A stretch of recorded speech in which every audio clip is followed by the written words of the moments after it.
If you've ever wanted a magic 8-ball from the gods, Augury is the divination spell for you. I'm John, a forever DM and adventure writer at dumbestdnd.com, and today we're looking at a second level spell from the School of Divination called Augury.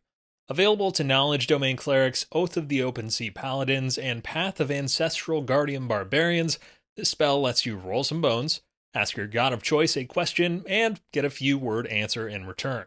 Additional books have also expanded this out to druids and wizards, and it's low level enough that you could probably convince your DM to use it, regardless of class. From a Threads poll, 9 out of 10 respondents noted they didn't even know what Augury was, so this tends to be a spell that is overlooked and left in the dust. With a casting time of 1 minute, or available as a ritual, this is not going to be a mid-combat spell. Instead, it is more of a decision mapping tool to try and metagame your way into a good outcome or avoid a bad one. The answers are straightforward too. Wheel for good results, woe for bad results, wheel and woe for both good and bad results, and nothing for results that aren't especially good or bad. If you're old enough to remember Miss Cleo, this is the easiest comparison. Call me now! Using Augury is essentially dialing up Miss Cleo before you make a decision to see if it's a good idea or a bad idea. Now, let's take a look at the rules as written. By casting gem inlaid sticks, rolling dragon bones, laying out ornate cards, or employing some other divining tool, you receive an omen from an otherworldly entity about the results of a specific course of action that you plan to take within the next 30 minutes. So, you get out your commune with the other world tokens, a Ouija board would also be acceptable here, and you ask a question. Similar to an 8-ball, the question should likely be in a form where it's easy to discern whether the outcome is a positive or a negative. Is the door on the right a good selection to go through?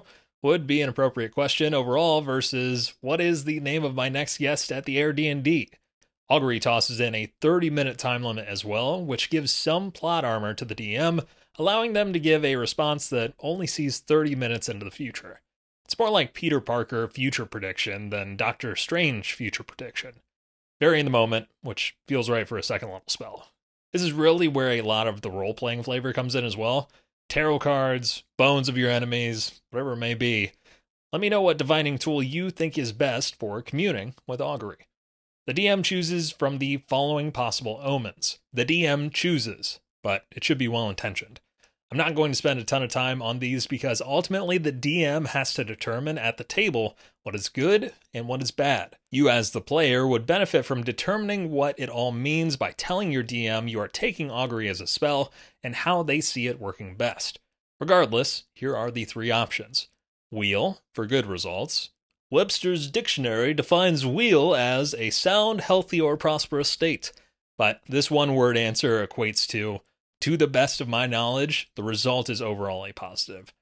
Woe for bad results. Important here, woe spelled W-O-E, not Keanu Reeves' woe. Whoa, yeah! The DM should alert you with a woe response if the door you're wanting to go through would lead the party into a TPK incinerator. Wheel and woe for both good and bad results. A likely answer when the dragon is behind the door, which is a bad thing, but if you can defeat it, there are many treasures to be had. And you can likely defeat it, or can probably defeat it. Nothing for results that aren't especially good or bad. This is essentially an otherworldly being shrugging and saying, eh? The spell doesn't take into account any possible circumstances that might change the outcome, such as the casting of additional spells or the loss or gain of a companion. Okay, so it can predict the future, but limited to 30 minutes, and limited to current situation with no knowledge of what is to come other than within that time limit.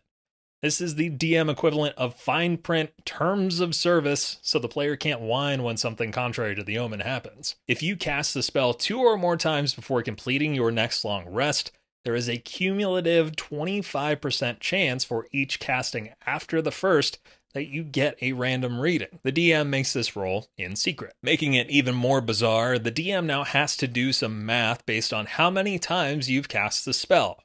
It's not as complicated as it used to be, but it being cumulative at the second roll, the second roll is 25% chance for a random reading, third is 50%, fourth is 75%, and fifth is 100% chance by rules as written. The DM makes this roll in secret, but do they roll the percentage die? Or, since it's in quarters, you break it into a 1d4?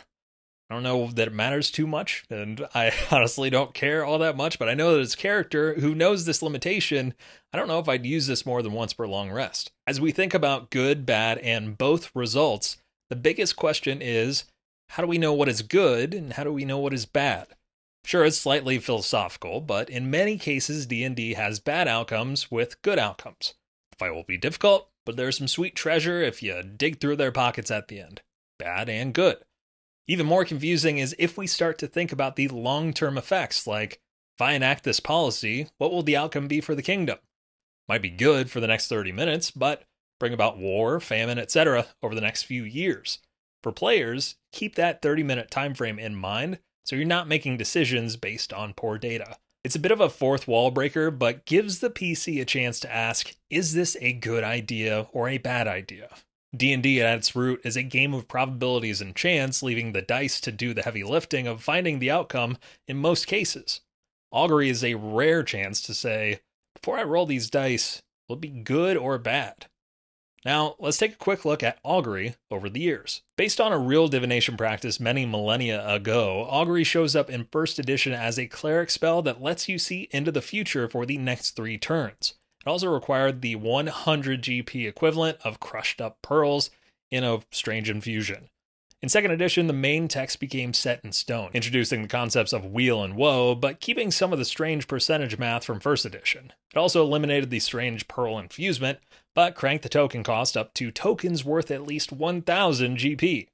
3rd edition kept the percentages for Augury, but capped the max percentage of receiving a meaningful response at 90%, and created the standard of tokens worth at least 25 GP, a major reduction from that 1,000 GP.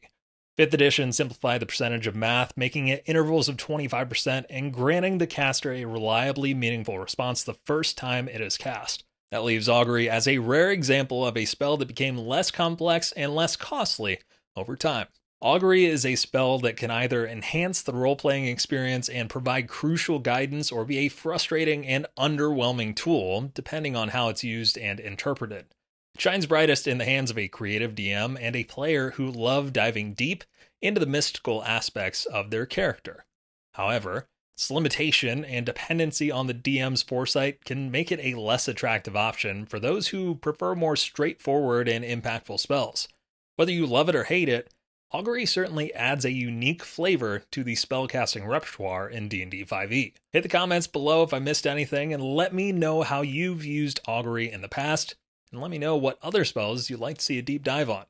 Till next time, roll high, stay ridiculous. Thanks for watching.